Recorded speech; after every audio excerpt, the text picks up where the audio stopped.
Buenas noches, vamos a dar inicio a la presentación de la revista Tiempos, una revista de historia y cultura publicada por el Taller de Investigaciones Históricas y con el auspicio del Instituto Raúl Porras Barrenechea de la Universidad Nacional Mayor de San Marcos. La revista Tiempos es una revista que se publica anualmente y contiene una serie de artículos especializados en historia, arqueología y arte peruano de diferentes épocas de nuestra historia. En el número presente, en el número 12 de Tiempos, vemos nosotros que abundan artículos de temática de historia colonial y republicana. Tenemos, por ejemplo, la colaboración del doctor Federico Kaufmann Doig, que nos trae un estudio sobre Chavín. Él hace 50 años hizo una tesis doctoral sobre Chavín, haciendo algunos alcances sobre el significado de la estela Raimondi y algunos elementos iconográficos de esta cultura del periodo formativo, y sus aportes pues son muy destacados, ¿no?, en este ámbito de la cultura. También tenemos el artículo de Arnaldo Mera Ábalos, que nos habla sobre un tema de independencia, y el tema es la participación de las damas nobles limeñas en apoyo al Libertador San Martín y al proceso de independencia, ¿no? Estas damas limeñas luego van a ser recompensadas por el Libertador y van a participar en el gobierno protectoral de San Martín entre el año 1821 y 1822. Van a ser condecoradas también por el gobierno. Bueno, en la mesa nos acompañan el director del Centro Cultural Inca Garcilaso, el señor Alex Neira. También está con nosotros la doctora Mariana Moldepiz, una reconocida historiadora peruana que trata temas de patrimonio cultural, de museos. Y también tenemos aquí con nosotros en la mesa el doctor Fausto Alvarado Dodero, que es un doctor en historia que toca temas de historia conceptual y de periodificación de la historia peruana, ¿no?, bajo una nueva metodología que él mismo lo va a comentar, ¿no? Entonces, bueno, yo le voy a dejar en uso la palabra a Alex Neira en primer término. Muy buenas noches, ¿no? Muchas gracias. Yo simplemente quería darles la bienvenida y agradecerles por haber pensado en el Centro Cultural Inca Garcilaso para hacer el lanzamiento de esta revista, y que espero que siga continuando por muchos años más. En realidad el trabajo a mí que me ha tocado en algún momento de editar una revista cultural, de hacer labor cultural, es una tarea siempre esforzada y no siempre bien o tan reconocida como debiera. Así que quería simplemente felicitarlos, darles la bienvenida y agradecerles por su presencia, especialmente a ti, Juan, y a Fausto y a Mariana, que son además unos comentaristas de lujo y que espero nos puedan ilustrar sobre lo que trae Tiempos en este número. Muchas gracias. Sí, bueno, voy a dejar en el uso la palabra ahora a la doctora Mariana Moldepiz para que nos diga algunos alcances sobre su trabajo en la revista y algunos temas de interés para nosotros. Muchas gracias, Juan, por invitarme a comentar la revista Tiempos. Muchas gracias al doctor Alejandro Neira, nuestro anfitrión de esta noche, y también a Fausto Alvarado, amigo, siempre inquieto personaje de la vida intelectual peruana, de la vida política peruana. Lo vemos con frecuencia en la televisión hablando de temas políticos, y pocos conocen o toman conciencia de su trabajo en historia conceptual. Y este es un tema bien interesante porque es absolutamente necesario repensar el mundo hispanohablante como él lo está haciendo, ¿no? Yo quisiera comenzar destacando la persistencia de nuestro editor, porque yo ya lo considero mi editor, ¿ya? Ya estamos en el número 12 de esta revista, ¿ya? Y antes de entrar a comentar el número 12, que es lo que hoy corresponde, yo quisiera compartir con ustedes que estoy celebrando mis 10 años de colaborar y que Juan colabore conmigo, ¿ya? Lo cual me tiene muy contenta y muy orgullosa. No he sido todo lo fiel que debería, porque a veces he tenido algunos intervalos que no he colaborado con Juan porque he ido a publicar artículos en otros lados, pero desde ahora me comprometo a ser persistente en este tema. Yo recuerdo a Juan hace 10 años, sigue siendo joven por supuesto, sacando esta revista y esforzándose mucho, caminando de un lado a otro, pidiendo artículos y todo. Y de estos colaboradores del primer momento, me honro en seguir contigo, y quisiera destacar, ya que estamos en la Casa de la Diplomacia Peruana, que en esa oportunidad Juan me publicó un artículo sobre el patrimonio cultural subacuático y la cumbre de Alcúe. ¿Y por qué escogí este tema? Porque eran los años en que con mucha vehemencia se hablaba del rescate de los barcos hundidos, ¿ya? Que habían salido del Callao, ¿ya? Y habían navegado por los mares, habían dado la vuelta por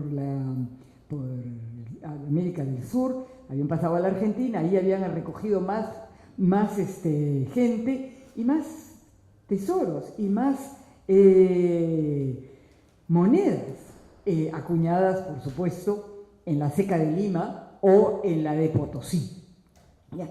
Y esto ya comenzaba a ser debate internacional.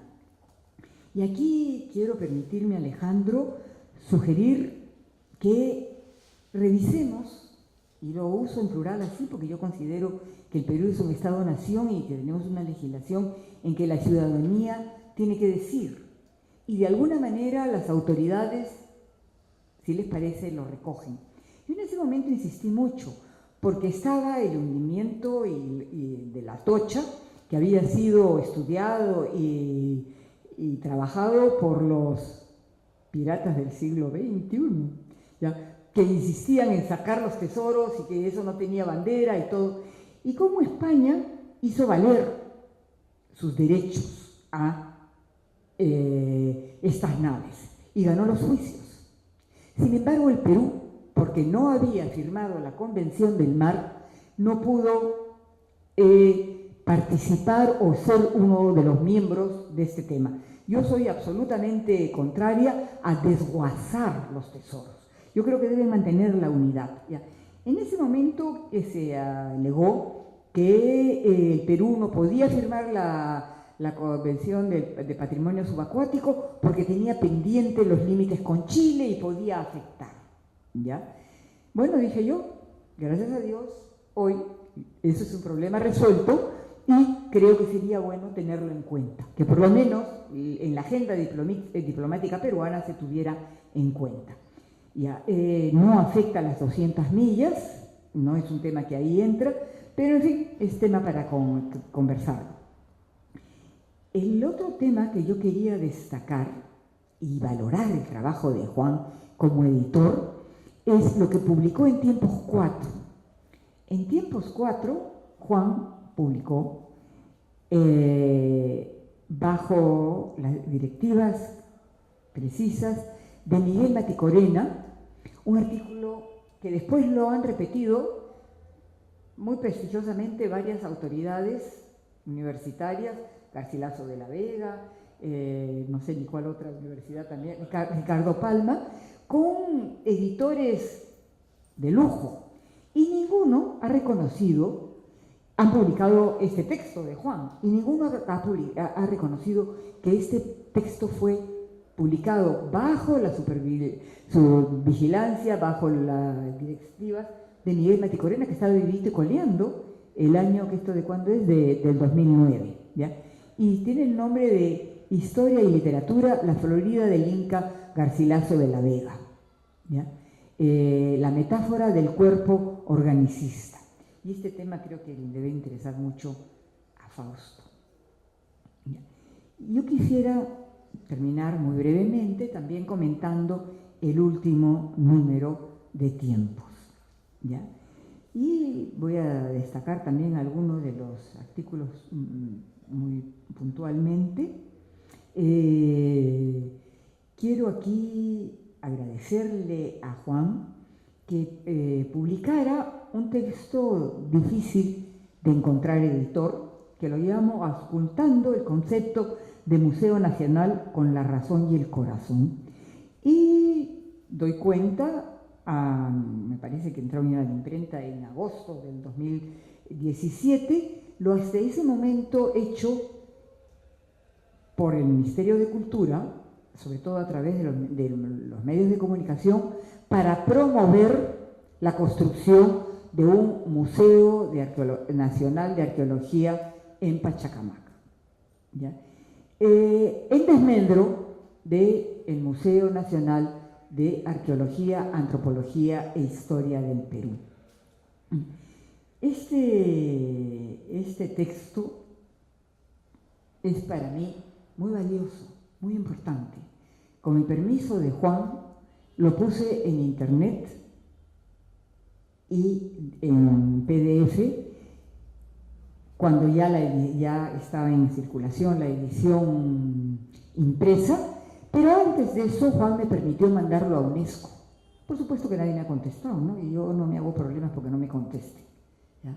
Yo hago historia, ¿ya? Y no política, y la historia juzgará a quienes han hecho política cultural con esto, porque aquí he tenido una brevísima conversación con Fausto.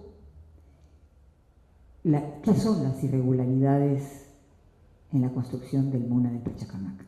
Y sobre todo las irregularidades conceptuales sobre qué es en el Perú un museo nacional. No puedo negar, cambiando de tema, de sentirme profundamente emocionada por el testimonio de Arnaldo Mera Ábalos, el centenario de la PUC, recuerdos de mi alma mater, y sobre todo teniendo en cuenta que Arnaldo ingresó a la universidad con mi hija mayor, con Mariana, el año 1984, y que es el periodo en que Franklin está muy activo en el decanato de letras y está muy presente en los estudios de historia. Es un artículo que me ha gustado muchísimo. También, por supuesto, la entrevista de Juan San Martín al padre Armando Nieto, y que me parece verdaderamente premonitoria, ¿no? Ya era, en eso le agradezco muchísimo a Juan esta finura, porque venimos trabajando, es un tema que trabajamos. Entrevistar a personajes con mucha finura, mayores, ¿ya? Que desde ángulos que no son tratados muchas veces por los estudios académicos, sacarle el lado humano. Y en ese sentido hemos trabajado una entrevista hermosísima a Carlos Araníbar, que es para mí clave también para entender al Inca Garcilaso de la Vega. Hemos trabajado ¿cómo se llama? Estoy yo aquí con el francés, con Nathan Bachtel, ¿ya? Y de alguna manera también con Jan Cheminsky, alguito que ayudé ahí, ¿ya? Entonces es para mí todo una satisfacción muy grande que estemos hoy aquí reunidos. Y su propio artículo sobre el ochenio de Odría. Yo era una niña en ese periodo y estoy de acuerdo en las cosas que fundamentalmente dice, ¿ya? Para el próximo número tenemos la entrevista con el arquitecto Víctor Pimentel. Y claro, no puedo dejar de comentar lo que ha hecho mi amigo en los tiempos virreinales en la periodización de la historia peruana, la tendencia constructora, ¿ya? Y trabaja el siglo XIX, que es el tiempo pues, en que el Perú se abre al mundo internacional y para mí es clave para el tema de la propiedad, del juicio por la propiedad de Machu Picchu, ese artículo. Y ya, Fausto, conversaremos sobre eso. Muchísimas gracias por la acogida, Alejandro, y abre toda una posibilidad también para retomar el contacto contigo, que tuve la gran satisfacción de conocerte como director de la Biblioteca Nacional, ¿ya? Verte, definirte como funcionario al servicio del Estado-Nación que somos, ¿ya? Te convocan para un momento difícil, para ser el ministro de Cultura, y tú dices, aquí estoy. Y no has salido quemado, has salido fortalecido, ¿ya? Entonces, quizás haya quemado, pues, alguien que ya está quemado.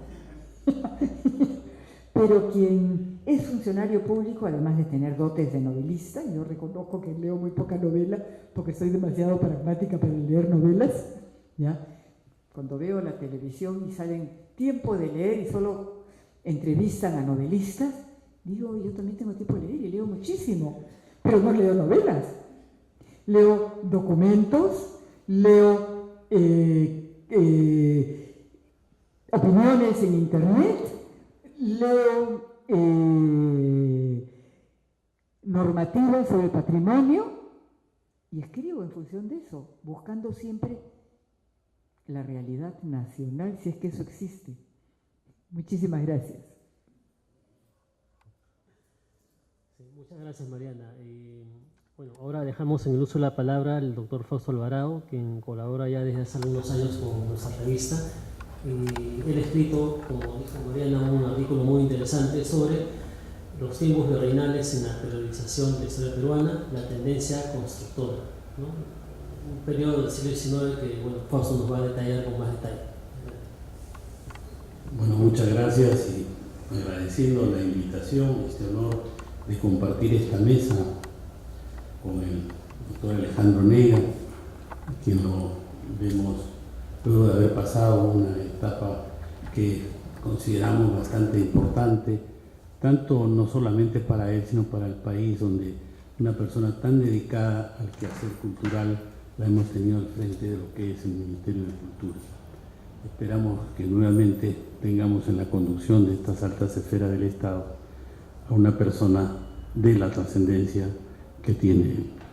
A Mariana Muldepiz, querida amiga, con quien me une una amistad y más que es una admiración por su tesón, su esfuerzo, siempre ella amena, muy culta por cierto, y que nos trae justamente ese elan que significa el estar en el campo de batalla por lograr que la actividad cultural sea para todos los peruanos una de sus actividades principales, porque eso contribuye a la grandeza no solo colectiva, sino individual de las personas. Nos convoca, y bueno, obviamente a Juan San Martín, a quien le agradezco sinceramente la oportunidad de haber publicado en su revista. Hace poco le entregué un trabajo que hicimos recopilando los artículos y bien haciendo una especie de tabla o un control de asistencia de quienes hemos escrito en la revista, ¿no?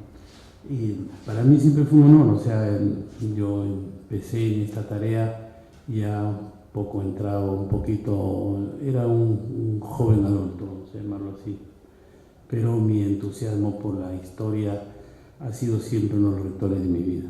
Tuve una madre que me lo inculcó desde niño la lectura, a pesar que yo me quedé solo con ella, mi padre murió antes que yo cumpliera 3 años, pero mi madre era administradora de la librería internacional que quedaba acá en el Girón de la Unión.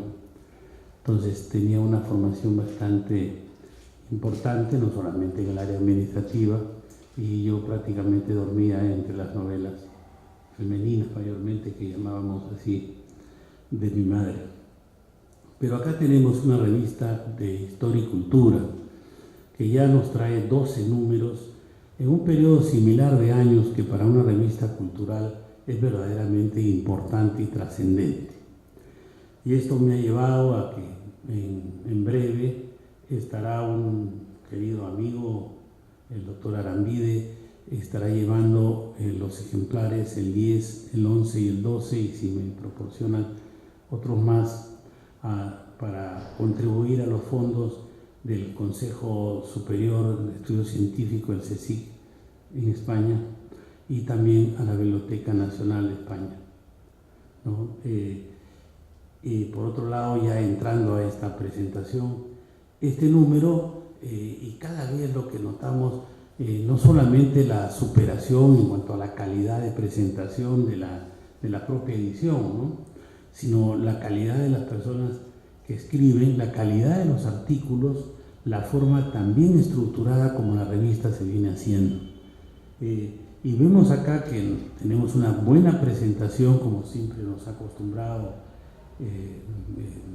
Juan, pero también, si podemos recalcar, hay 12 artículos y otra cuestión que 12 entrevistas, pero algo que voy a resaltar es 37 reseñas, que probablemente no creo que haya una revista que haya llegado a esta envergadura, porque entendemos que la reseña implica toda una revisión de una obra, en este caso una obra vinculada a la historia y a la cultura, y el esfuerzo, claro, de las personas que han hecho las reseñas implica una comunicación.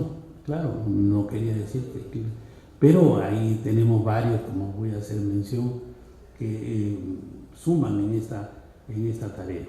Claro, no voy a resaltar cada uno de los artículos, pero sí me llamó la atención 3 de ellos. Uno de Arnaldo Mera, que ya lo mencionó Mariana, un esfuerzo, lo conocemos personalmente, este tema, ¿no?, de conspiradoras a patriotas con decoraciones durante el protectorado, y para mí en el quehacer de lo que es la historia del derecho, que es un tema que manejo también con bastante devoción, hay 2 artículos bastante importantes, ¿no? Uno de ellos, El derecho fuera de los tribunales, por Nicolás Rojas Jurado, muy interesante, donde también los abogados, los operadores de justicia, también tienen una vida regular, o sea, qué cosa es fuera justamente de los tribunales, también las partes, los litigantes, muy importante porque ya vincula con la cotidianidad.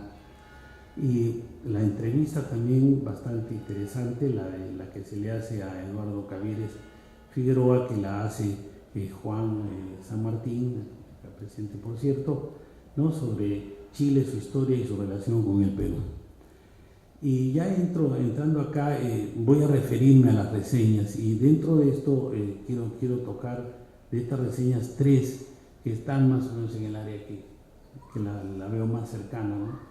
Y sobre todo 2 de ellas que tienen que ver con una importante obra que ha publicado Carlos Ramos Núñez, actualmente magistrado del Tribunal Constitucional, además profesor de la Universidad Católica, y también, como lo mencionan estas 2 importantes reseñas, rescatan cosas muy importantes. Por ejemplo, una de ellas, que en esta no solamente es una recopilación, sino también es una entrega también del texto y contexto en que están hechas, porque muchas veces no es un catálogo de una reproducción exclusivamente de lo que dice la Constitución, sino también el contexto en que éstas se dan.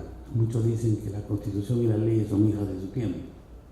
Entonces, el análisis de un documento como una Constitución no puede hacerse al margen de 3 pactos que son la columna que lo sostiene. O sea, primero tenemos un pacto social, que es el animus societatis, de vivir en conjunto, porque individualmente hay tareas que no podemos hacer, y entonces decidimos vivir en sociedad, y ese es el primer pacto que se tiene. El segundo de ellos es un pacto de naturaleza económica. Pero ¿por qué lo digo? Porque tenemos que ver de qué manera nos organizamos para poder producir los bienes y servicios para poder sobrevivir. Y hay un tercer pacto, que es el pacto político. Es decir, vamos a darnos tareas, pero también vamos a entregarnos y a entregar determinadas competencias y a reconocer determinados poderes. Por ejemplo, instituimos una policía y le vamos a dar determinadas competencias. Establecemos un juez que va a dirimir nuestros conflictos. un funcionario que va a las autorizaciones. Entonces hay un reparto del poder. Y recién como corolario de todo ello es que tenemos el pacto constitucional, donde se plasma por escrito y se vuelve coercitiva la obligación a partir de ello. Y a partir de ello es que nace la estructura jurídica con las leyes orgánicas y las leyes de desarrollo y las leyes que se dan dentro del marco constitucional. Por ello, muy importante las dos reseñas que se han hecho, una de ellas hecha por Juan San Martín, en donde destaca justamente algo a lo que me referí de alguna manera, ¿no? Referente a la Constitución. En esta obra se incluye la Constitución de Cádiz. Quizás yo me iría un poquito más atrás y una norma de rango constitucional sin tenerlo de manera completa, vamos a llamarlo imperfecta. El Estatuto de Bayona fue una norma dada también para regir acá, y tenía ese rango porque es la primera vez que un rey juramenta bajo la férula de una norma superior a su voluntad, cosa que nunca habían hecho anteriormente. Es el primer activo de traslado de soberanía. Evidentemente no podemos hablar de una constitución porque no nace de una voluntad popular, no tiene el demos, dentro de esto el demos voluntario, porque eso se hace en gabinete, y estoy en unas investigaciones donde había un peruano en ese gabinete, no Cádiz, sino Bayona. Entonces, y ese personaje tuvo algo parecido al segundo apellido de nuestro querido profesor. Y él es la persona que está presente en ese gabinete, que se hace en gabinete, el Bayona, y es la persona que después, al fallecer, le lega toda su fortuna a Unano. Y de ahí vino que Unano tuvo capacidad económica para desarrollar todo lo que él nos ha legado, inclusive los bienes que hoy día los conocemos, ¿no? Y otra parte, ¿no?, donde con respecto a la Constitución de 1993, ¿no?, recoge una cita, o es un enunciado que está en la reseña, donde la Constitución del 93 no tanto le importó, sin dejar de decir que no estuvieran consignados la defensa, la declaración de los derechos fundamentales y la defensa de ellos, sino que más le importó establecer un orden económico, ¿no? Y la otra reseña que hay al mismo tema, bastante importante, la que hace Ernesto Blume Rocha, a quien conocemos bastante de la gran dedicación que él tiene a todo lo que es historia y cultura, ¿no? Y es otra reseña que él la hace, y de la cual he rescatado algunos temas, ¿no? Él lo señala dentro de las grandes recopilaciones que se han hecho sobre la materia, entre las que está la de José Pareja Pazoldán, la de Vicente Ugarte del Pino y últimamente la de Domingo García Belaúnde, ¿no? Y lo coloca a Carlos Ramos en una situación que creo que se la merece por el gran esfuerzo y trabajo que él ha realizado, y lo pone como uno de los sucesores en materia de historia del derecho de Jorge Basadre. Y también otra de las reseñas importantes es una que respecto a los libros y juristas en la biblioteca de la Recoleta de los siglos XVI y XVII, que son tiempos virreinales y no coloniales. También bastante importante sobre este punto, ¿no? Sobre todo cómo destaca, creo, el que los gobiernos regionales ingresen a editar libros de cultura, ¿no?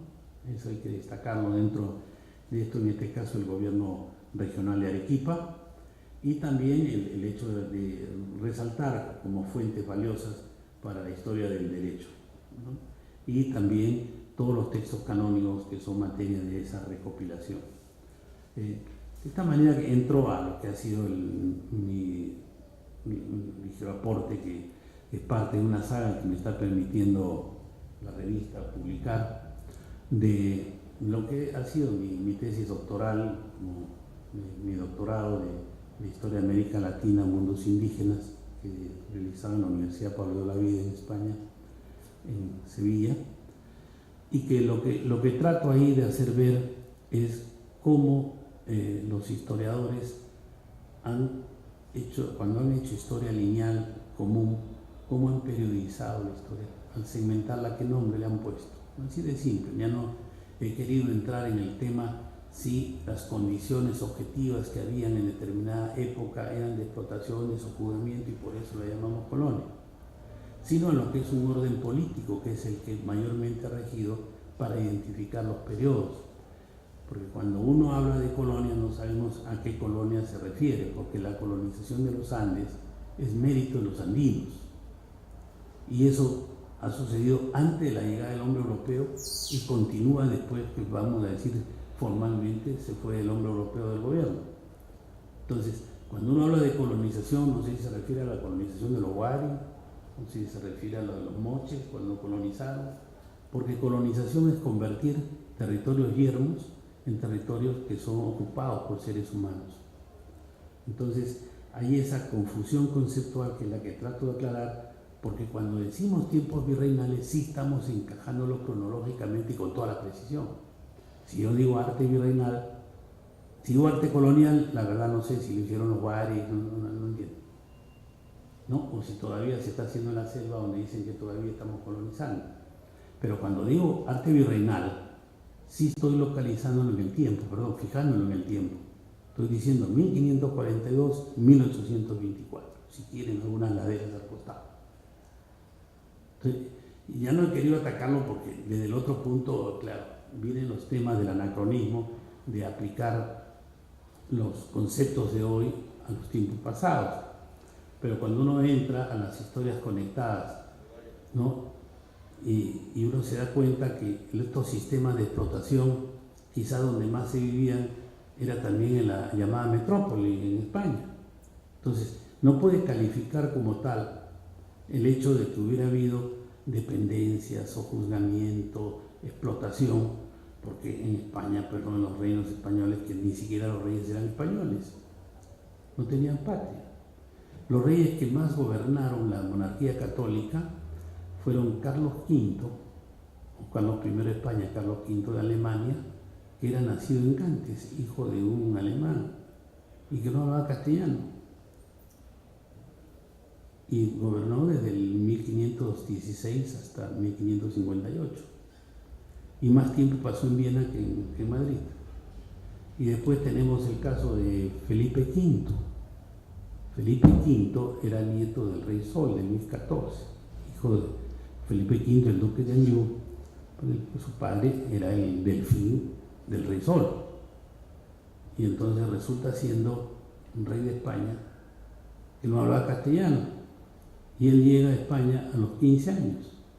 Lo sacan de una granja donde lo tenían al nieto, lo traen a Versalles y de Versalles lo presentan como rey de España y lo mandan a España.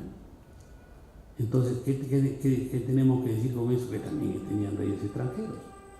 Cuando llega Carlos V, desplaza a toda la burocracia castellana. ¿Y qué hacen los castellanos? Se rebelan, hacen su Tupac Amaru. Juan de Padilla, ¿qué cosa fue? La rebelión de los comuneros, porque eran reyes extranjeros. ¿Qué podemos entender de la guerra de sucesión a raíz de la llegada del francés Felipe V?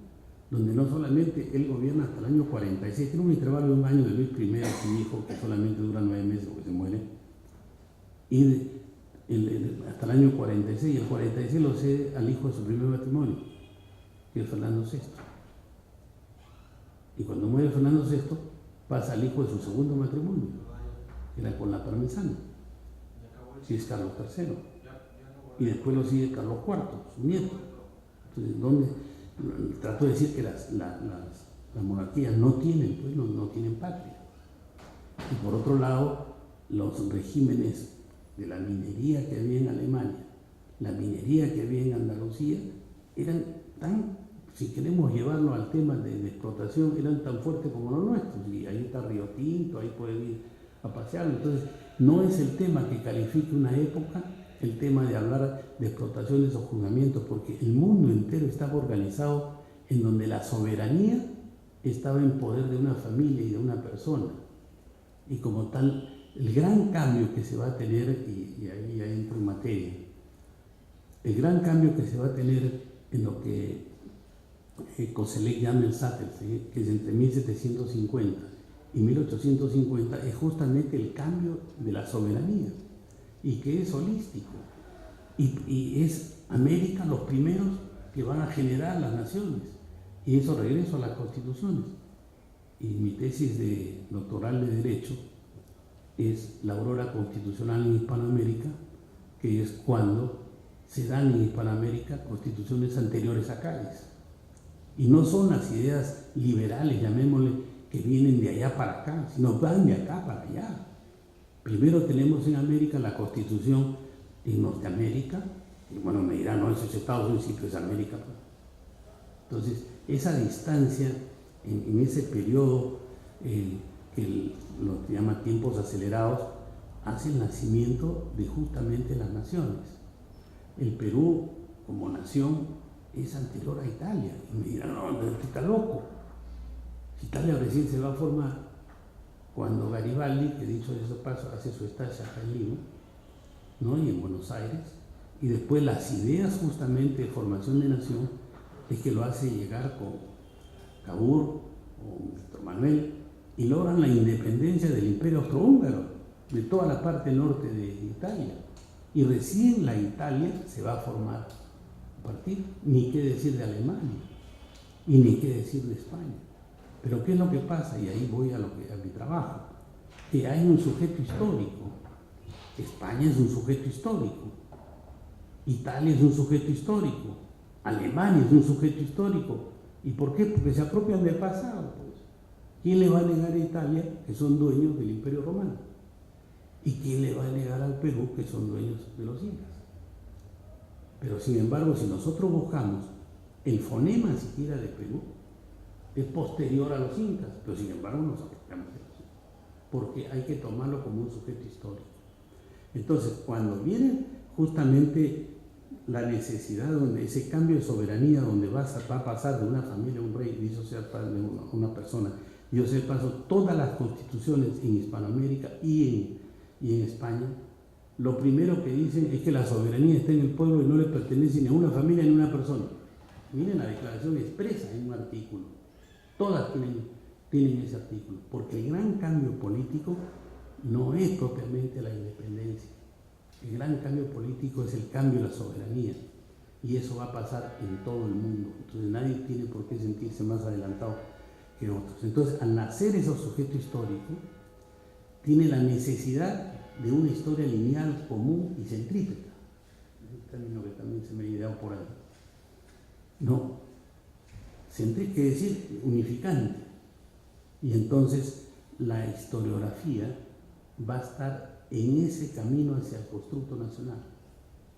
Y la vamos a tener, digamos, teleológicamente hasta 1971, la vamos a tener donde la historiografía está impregnada de esa creación de la nación.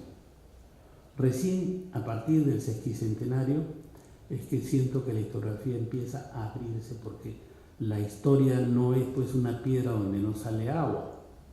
La historia tiene grietas, que normalmente en época de efemérides tienden a ser más esponjosas, como tenemos ahora el bicentenario.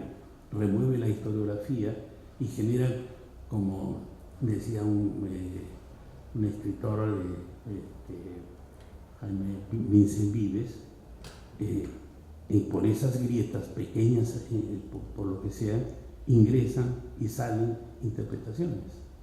Nuevas interpretaciones ingresan y algunas también salen.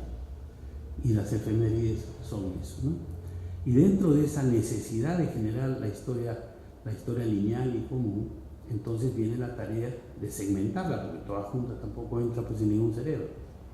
Y entonces a la hora de segmentarla, encontramos que tenemos unos primeros que yo llamé posvirreinales, que son los que vienen todavía, tienen la máquina de literatura metida en la historia, pero son veteranos de guerra del proceso de la independencia y más están en el relato, ¿no? en esa parte, pero más impregnado en la literatura. Pero sin embargo rescato uno de ellos, el primero que hace esa historia lineal, que es Córdoba y Urrutia. Y Córdoba y Urrutia hace una distinción donde hasta ahora, si a mí me pondrían de todas las que han hecho, no digo que me quedaría con esa, pero es una de las que más me resalta. Es decir, en base a la soberanía y a lo político, hace la división entre las dinastías andinas y las dinastías europeas. Entonces, las dinastías andinas podemos hablar de los incas, de los huari, de lo que tenemos. Y después tenemos los Austrias o Habsburgo, y después tenemos los Borbones. Y después tenemos la República. Claro, después va a venir Valdés y Palacio, y él dice antes, durante y después de la independencia, porque la independencia y la guerra con Chile se han puesto un par de ejes que temporalmente no llegan a 10 años entre los dos, pero sin embargo la historiografía ha escrito el 95% con relación a estos dos temas, que poco a poco habrá que ir echando un poquito de agua a la sopa para que se diluya un poco más y podamos tener otros tiempos también en estudio. Y posteriormente a esto, donde ya está en esta parte, en el número 11 está con respecto a estos posvirreinales, y en este número lo que ofrezco es la parte constructora, o sea, ya no es esa devoción literal cuando recién hemos salido del virreinato y hemos entrado a la República, sino que epistemológicamente también ya hay la incorporación de algunos temas que le van dando cierto rigor científico a estos trabajos. Pero dentro de esto también va a coincidir, le llamo constructora, porque el Estado se va a interesar en que, por fines educacionales y pedagógicos, en que exista este tipo de historia, ¿no? Y dentro de eso Sebastián Lorente es uno de los que yo pongo como buque insignia, porque es el primero que nos dice historia de la civilización peruana. No entremos a discutir, pero eso, y él divide la historia también en función política, y dice curacas, incas, ¿no? Virreyes, ¿no? Conquista, virreyes. Entonces, a eso está referida esta saga, ¿no? Después vamos a entrar ya a otros tiempos que yo he dividido cada 25 años. Y dentro de esto acompañan a Sebastián Lorente, José Antonio de la Valle, bastante importante con sus trabajos que ha realizado, y otros más que han hecho que pueda definir toda una tendencia historiográfica de estos tiempos, ¿no? Hay la necesidad de la historia común, lineal y centrípeta, como manifesté, se desmarca de la magia literal, y le agrega los temas epistemológicos y pedagógicos. Son tiempos de Ramón Castilla, desde 1845 hasta Balta en 1871, que coincide con la época bueno, me queda media hora, pero no, ya estoy terminando. Coincide con la época del guano, que permite que los gobiernos inviertan en materia educacional, ¿no? Teniendo como fondo la construcción nacional, es decir, nace una historia oficial. Y siguiendo a Fischer y a Herder, ¿no? Lo distinto es lo que debe ser el eje de la historia de un pueblo. Nuevamente agradecerte este honor y la paciencia que han tenido de escuchar. Bueno, agradecemos a Fausto por sus comentarios en la presentación de la revista Tiempos, revista de Historia y Cultura, que, como dije, es publicada anualmente por el Taller de Investigaciones Históricas y tiene el auspicio del Instituto Raúl Porras Barrenechea de la Universidad San Marcos. Como editor, siento mucha satisfacción de presentar este número 12, que nos ha costado bastante hacerlo. Tenemos colaboradores de mucho prestigio que nos acompañan aquí en la mesa: Mariana, Fausto, el doctor Kaufman, Arnaldo Mera y muchos más que no han podido venir, ¿no? Y esta revista está a la venta en algunas librerías de Miraflores, ¿no? Yo mismo he traído algunos ejemplares para aquellos que quisieran obtener un ejemplar. Yo les puedo facilitar en un momento más cuando terminemos la reunión. Agradezco también a Alejandro Neira por las facilidades que nos ha dado para presentar la revista hoy aquí en esta Casa de la Cultura, un centro cultural muy importante de Lima, ¿no? Y nada, ¿no? Agradezco a su presencia a todos ustedes.